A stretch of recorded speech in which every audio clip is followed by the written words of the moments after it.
नमस्कार साथियों, आप देख रहे हैं यूपी समाचार, जहां आपको मिलती है उत्तर प्रदेश की दिन भर की ताजा और बड़ी खबरें। आज की पहली खबर, सीएम योगी 5100 किसानों को दे सकते हैं प्लॉटों के आवंटन पत्र। यमुना विकास प्राधिकरण क्षेत्र में विकास कार्यों के लिए जमीन देने वाले किसानों को मुख्यमंत्री के हाथों 7% आबादी भूखंडों के आवंटन पत्र दिलाने की तैयारियों में जुटा है। इसके लिए 5100 किसानों को भूखंड देने की योजना पर काम शुरू हो गया है।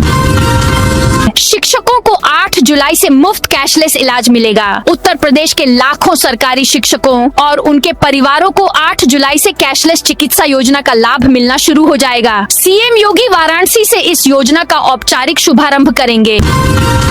बिजली विभाग ने 47 लाख कस्टमर्स का बिना बताए लोड बढ़ाया। राज्य विद्युत नियामक आयोग ने लगातार 7वें साल बिजली दरें न बढ़ाते हुए बड़ी राहत देने की बात कही थी, लेकिन पावर कॉर्पोरेशन ने आधी रात चुपके से बिलिंग सॉफ्टवेयर में बदलाव करते हुए प्रदेश के करीब 46,79,000 उपभोक्ताओं का लोड बढ़ा दिया। फर्जी दस्तावेज बनवाकर सरकारी लाभ ले रहे थे नेपाल और भारत दोनों देशों की नागरिकता रखने और फर्जी तरीके से भारतीय दस्तावेज बनवाकर सरकारी योजनाओं का लाभ लेने के आरोप में बलरामपुर में बड़ा मामला सामने आया है। डीएम के निर्देश पर हुई जांच के बाद 27 लोगों के खिलाफ मुकदमा दर्ज किया गया है और पुलिस ने मामले की जाँच शुरू कर दी है। श्री राम जन्मभूमि तीर्थ क्षेत्र की बैठक का एजेंडा जारी। रामनगरी अयोध्या के राम जन्मभूमि परिसर के मंदिरों से चढ़ावा और दान के बहुमूल्य सामान चोरी होने की एसआईटी की प्रारंभिक जांच रिपोर्ट में 8 आरोपितों को जेल भेजने के बाद अब लोगों की निगाह श्री राम जन्मभूमि तीर्थ क्षेत्र की बैठक पर है। कांग्रेस पूर्व जिलाध्यक्ष व बीजेपी नेता का अश्लील ऑडियो वायरल। गोंडा में कांग्रेस के पूर्व जिला अध्यक्ष व वर्तमान में बीजेपी नेता वीरेंद्र पटेल एक बार फिर से सुर्खियों में है और एक बार फिर से उनके खिलाफ गोंडा की इटियाथो कोतवाली में एक महिला से अश्लील बात करने को लेकर के महिला के पति द्वारा मुकदमा दर्ज करवाया गया है। 3 रुपए में बिजली देने के लिए सरकार देगी 3.75 प्रति यूनिट सब्सिडी। उत्तर प्रदेश सरकार ने उपभोक्ताओं और किसानों को बड़ी राहत देते हुए बिजली पर कुल 20,400 करोड़ रुपए की सब्सिडी दी है। इसके तहत बीपीएल उपभोक्ताओं को 3 रुपए प्रति यूनिट बिजली मिलेगी, जबकि किसानों को सिंचाई के लिए मुफ्त बिजली उपलब्ध कराई जाएगी। वीआईपी कार्यक्रम के कारण लखनऊ में यातायात व्यवस्था में बड़ा बदलाव। वीआईपी कार्यक्रम के चलते शनिवार को शहर की यातायात व्यवस्था बदली रहेगी। डीसीपी ट्रैफिक ने बताया कि डायवर्जन के दौरान आपात सेवाओं में लगे वाहनों को आवश्यकता पड़ने पर छूट दी जाएगी। समस्या होने पर लोग यातायात विभाग की हेल्पलाइन पर भी संपर्क कर सकते हैं। यह डायवर्जन सुबह 8 बजे से जारी होगा। यूपी में बिना नोटिस के बढ़ा बिजली उपभोक्ताओं का लोड। बिजली विभाग द्वारा उपभोक्ताओं का लोड बिना किसी पूर्व सूचना के बढ़ाया जा रहा है, जिससे वे परेशान हैं। नियमों के अनुसार 3 माह लगातार अधिक खपत होने पर ही लोड बढ़ाया जा सकता है, लेकिन विभाग 1 माह की बड़ी खपत पर ही यह कार्रवाई कर रहा है। संगठित गिरोह की तरह काम कर रहे थे राम मंदिर से छड़ावा चोरी के आरोपित अविनाश शुक्ला ने रिमांड में कई राज खोले और बताया कि कोसी परिक्रमा मार्ग के पास रकम का बंटवारा करते थे। छड़ावा चोरी का 8 के बीच समान रूप से बंटवारा होता था। एथेनॉल के विरोध पर सरकार बोली, यह जांची परखी साइंटिफिक प्रोसेस। पेट्रोल में एथेनॉल मिलाने को लेकर हो रहे विरोध के बीच शनिवार को सरकार ने कहा कि एथेनॉल ब्लेंडिंग का काम रातों रात नहीं हुआ। यह एक जांची परखी साइंटिफिक और स्टेप बाय स्टेप प्रोसेस है। इसे पेट्रोल में मिलाने की ग्लोबल प्रैक्टिस अपनाई है और टॉप एजेंसियां भी इसका टेस्ट कर चुकी हैं। काशी विश्वनाथ मंदिर गेट पर कार्बाइन से गोलियां चली। काशी विश्वनाथ मंदिर के गेट पर शनिवार सुबह 6:44 पर पीएसी जवान की कार्बाइन से फायरिंग हो गई। 2 गोलियां चली। गनीमत रही कि गोलियां सीधे सड़क पर लगी। इसके बाद सड़क की गिट्टी उखड़कर लगने से 3 लोग घायल हो गए। अचानक भीड़ के बीच गोलियां चलने से वहां भगदड़ जैसा माहौल हो गया। कुछ देर किसी को समझ ही नहीं आया कि क्या हुआ। गोलियों की आवाज सुनकर सुरक्षा कर्मी अलर्ट हो गए। लोगों को बताया कि गलती से गोलियां चल गई हैं, बाकी सब ठीक है। राम मंदिर चोरी गोपाल राव को फ्लाइट में देखकर भड़के लोग। चढ़ावा चोर के नारे लगाए। अयोध्या राम मंदिर चढ़ावा चोरी मामले में आरोपी गोपाल राव को फ्लाइट में देखकर लोग भड़क गए। उन्होंने चंदा चोर और चढ़ावा चोर के नारे लगाने शुरू कर दिए। फ्लाइट की केबिन क्रू ने यात्रियों को समझाया मामला 2 जुलाई का है। मंदिर निर्माण प्रभारी गोपाल राव सुबह 7 बजे लखनऊ के अमौसी एयरपोर्ट से इंडिगो की फ्लाइट 6E0231 से बेंगलुरु के लिए रवाना हुए थे, तभी यह वाकया हुआ। यूपी एटीएस ने बंगाल से जाली नोट तस्कर जाकिर को किया गिरफ्तार। आतंकवाद निरोधक दस्ता ने भारतीय जाली मुद्रा तस्करी के बड़े नेटवर्क का राजफाश करते हुए 25,000 रुपए के इनामी आरोपित जाकिर पुत्र आजिद अली को पश्चिम बंगाल के मालदा जिले से गिरफ्तार किया है। आरोपी लंबे समय से फरार चल रहा था। उसके खिलाफ वाराणसी के सारनाथ थाने में FIR दर्ज की गई थी। वाराणसी पुलिस ने आरोपित ने 25,000 रुपए का पुरस्कार घोषित किया था। धर्मांतरण के आरोपों पर मुजफ्फरनगर फुलत मदरसे में घंटों छानबीन। फुलत स्थित दारुल उलूम रहीमिया मदरसे पर धर्मांतरण के आरोपों का मामला अब जांच के चरण में पहुंच गया है। आरोप सामने आने और मामला सुर्खियों में आने के बाद शुक्रवार को स्थानीय पुलिस और LIU स्थानीय अभिसूचना इकाई की संयुक्त टीम ने मदरसे में पहुंचकर कई घंटों तक गहन जांच पड़ताल की। टीम ने मदरसा प्रबंधन से पूछताछ की, दस्तावेजों का सत्यापन किया और आरोपों से जुड़े विभिन्न बिंदुओं पर जानकारी जुटाई।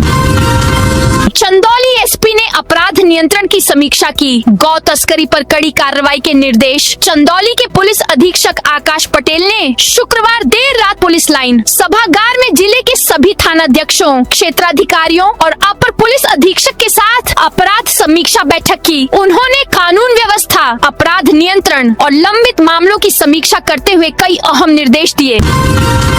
छात्र अब मुफ्त में देख सकेंगे अपनी जांची हुई कॉपियां। गुरु जंभेश्वर विश्वविद्यालय ने LLB 3 वर्षीय प्रथम सेमेस्टर के परीक्षा परिणाम को लेकर छात्रों की शिकायतों के बाद बड़ा फैसला लिया है। अब छात्रों को अपनी मूल्यांकित उत्तर पुस्तिकाओं का निःशुल्क निरीक्षण करने का मौका मिलेगा। इससे छात्र अपनी कॉपी देखकर मूल्यांकन को लेकर उठ रही शंकाओं का समाधान कर सकेंगे।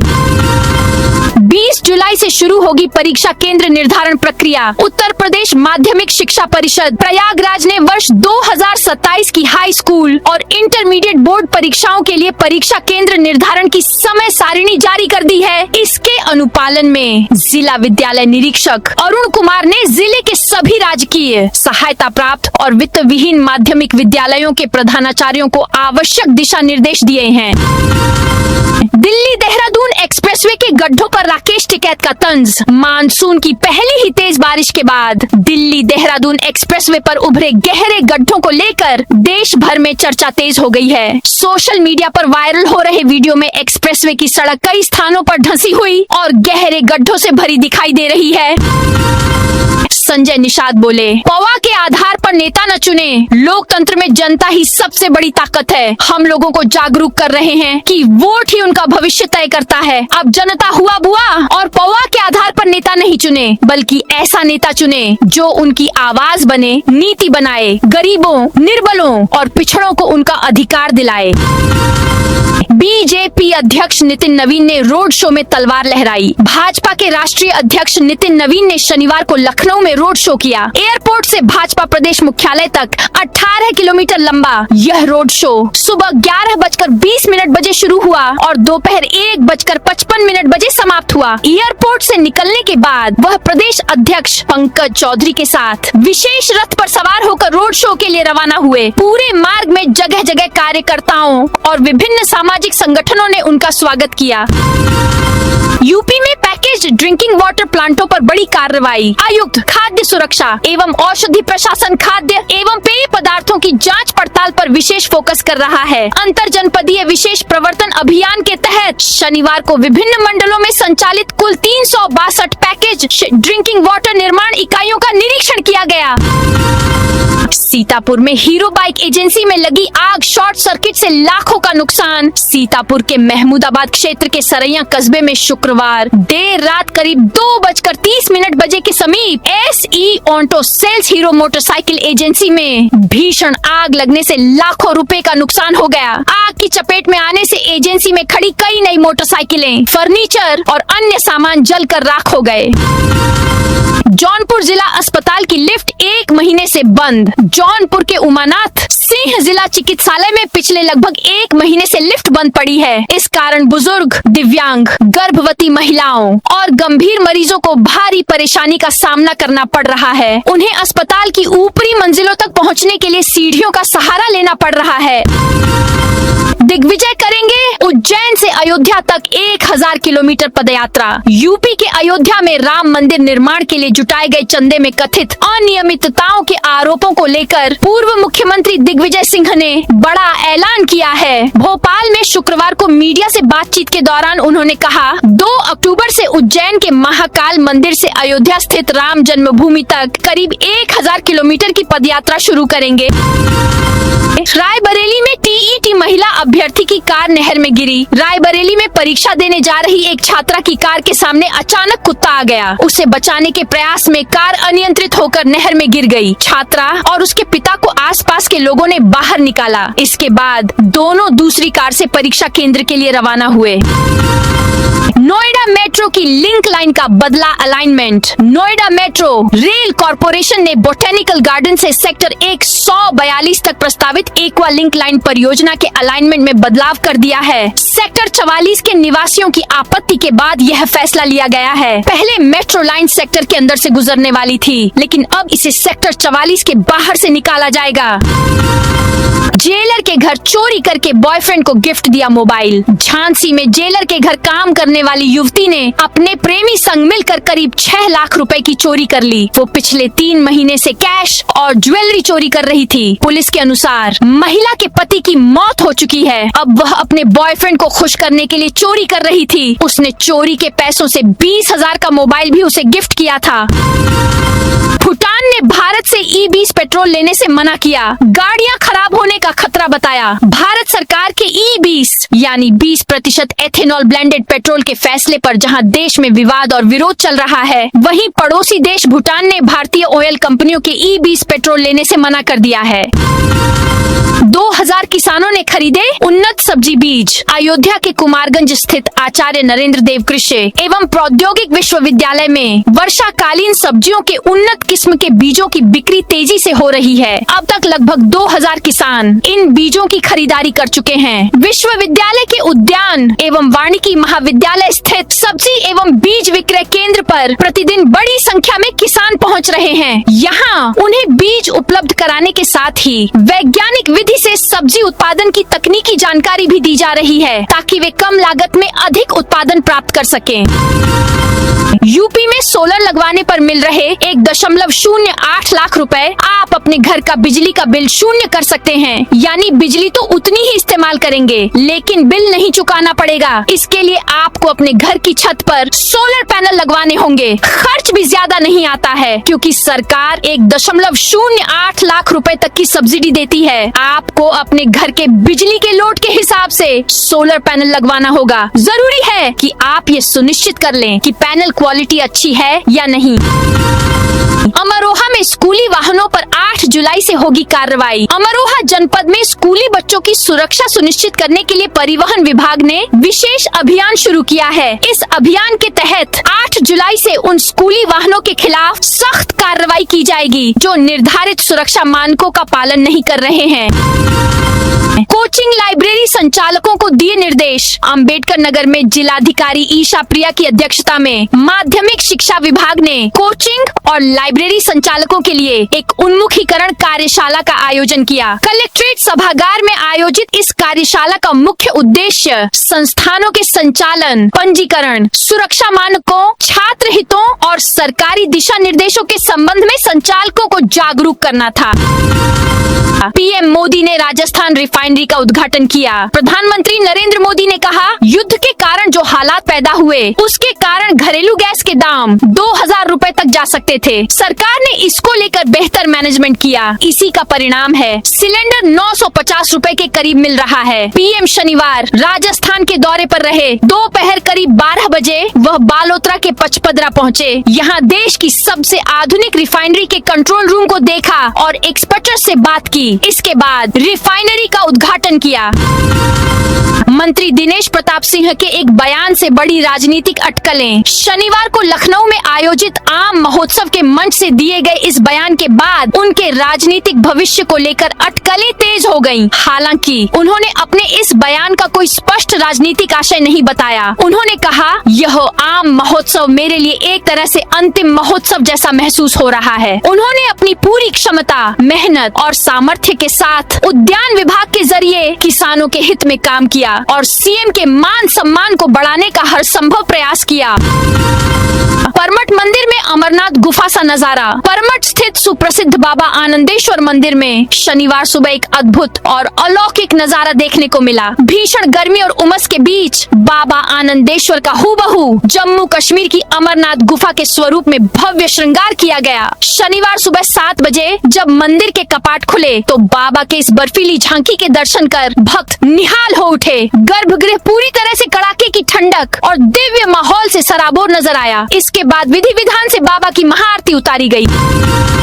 राम मंदिर चोरी। शंकराचार्य बोले, चंपत राय को जनता पीटेगी। चंपत राय के ट्रस्ट से इस्तीफा देने को लेकर शंकराचार्य अभिमुक्तेश्वरानंद ने तंज कसा। कहा, क्या इतने बड़े भगवान के दरबार में चोरी करके इस्तीफा देने से छुट्टी मिल जाएगी? ये क्या नाटक बना रखा है? पीटे जाओगे। अगर सरकार ने इनको जेल में नहीं डाला और सही सजा नहीं दिलवाई तो जनता इनको पीटेगी।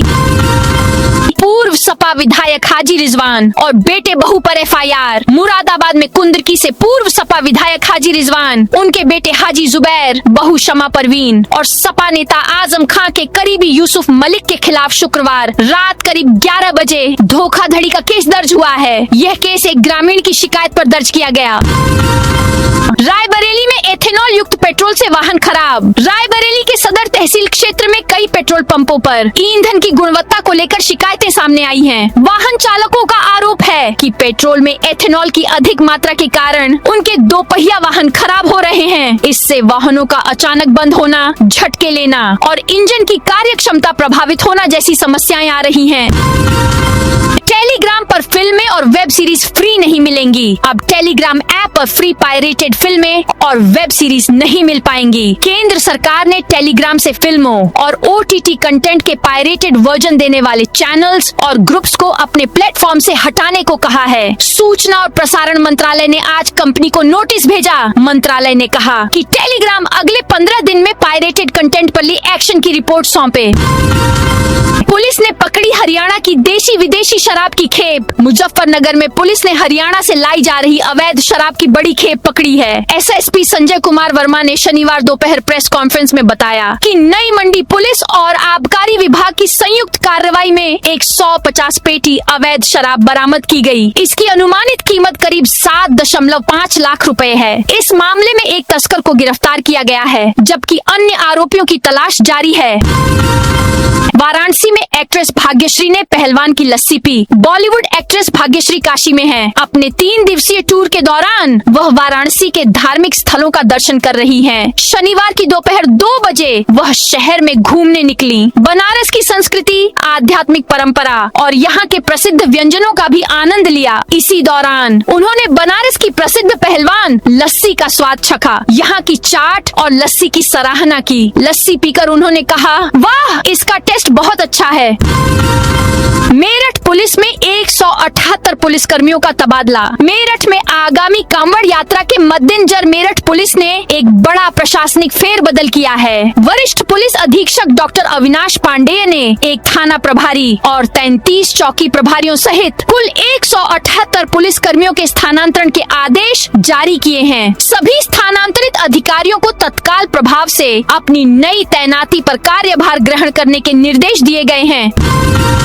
बुर्का पहनकर आए बदमाशों ने शॉप से 2 लाख लूटे। झांसी में साइबर थाने के सामने स्थित दवा बाजार में शुक्रवार रात फिल्मी अंदाज में लूट की वारदात हुई। बाइक से आए 2 बदमाश बाजार बंद होने से पहले बिल्डिंग की छत पर बने बाथरूम में जाकर छिप गए। करीब 5 घंटे बाद अल सुबह 3 बजे नीचे उतरे। तमंचे के बल पर 2 सिक्योरिटी गार्डों को बंधक बनाया और और मेडिकल स्टोर के ताले काटकर करीब 2 लाख रुपए लेकर फरार हो गए। पूरी वारदात सीसीटीवी कैमरों में कैद हो गई है। मामला नवाबाद थाना क्षेत्र का है। मुख्तार को जेल में यातना दी, जहर देकर मार डाला। गाजीपुर से सपा सांसद अफजाल अंसारी शुक्रवार को मऊ में एक कार्यक्रम में शामिल हुए। इस दौरान उन्होंने कहा, जनता जानती है कि मेरे भाई और अब्बास के पिता मुख्तार अंसारी पर इस जालिम हुकूमत ने जुल्म की इंतहा कर दी। 18 साल तक जेल में रखकर यातनाएं दी, जहर देकर जेल के अंदर ही हत्या कर दी। वो शहीद हो गया। अयोध्या राम मंदिर की रेकी करने वाला आतंकी घोषित। केंद्र सरकार ने शनिवार को 23 लोगों को आतंकी घोषित किया है। इनमें एक आतंकी वो भी है जो अयोध्या में राम मंदिर और नागपुर में आरएसएस कार्यालय की रेकी में शामिल है। आतंकी की पहचान मोहम्मद मुसादिक के रूप में हुई है। यह हाफिज सईद का रिश्तेदार है। हालांकि ये रेकी मुसादिक ने खुद की या करवाई थी और रेकी कब की गई, इसकी जानकारी सामने नहीं आई है। संसद का मानसून सत्र 20 जुलाई से 13 अगस्त तक चलेगा। संसद का मानसून सत्र 20 जुलाई से 13 अगस्त तक होगा। केंद्रीय मंत्री किरेन रिजिजू ने यह जानकारी दी। इस सत्र में विपक्ष राम मंदिर में छड़ावा चोरी और ई-20 पेट्रोल जैसे मुद्दों पर चर्चा की मांग कर सकता है। अफगानिस्तानी लीग गुरबाज के सिर से टोपी लेकर भागा फैन। अफगानिस्तान की शपगीजा क्रिकेट लीग में एक फैन मैदान में घुसकर रहमानुल्लाह गुरबाज के सिर से टोपी लेकर भाग गया। उस समय गुरबाज फील्डिंग कर रहे थे। मामला शुक्रवार रात बैंड अमीर ड्रैगन्स और मिस एनक नाइट्स के मैच का है। घटना का वीडियो सोशल मीडिया पर पोस्ट हुआ। 38 सेकंड के वीडियो में एक शख्स सीधे गुरबाज के पास पहुंचा। गुरबाज ने उससे हाथ मिलाने की कोशिश की, लेकिन फैन उनके सिर से कैप उतार कर भाग गया। उसने बाउंड्री पर सैल्यूट कर इसका जश्न भी मनाया। एक सुरक्षा कर्मी उसके पीछे दौड़ता दिखा। तो दोस्तों, यह थी आज उत्तर प्रदेश के सभी जिलों की दिन भर की ताजा और बड़ी खबरें।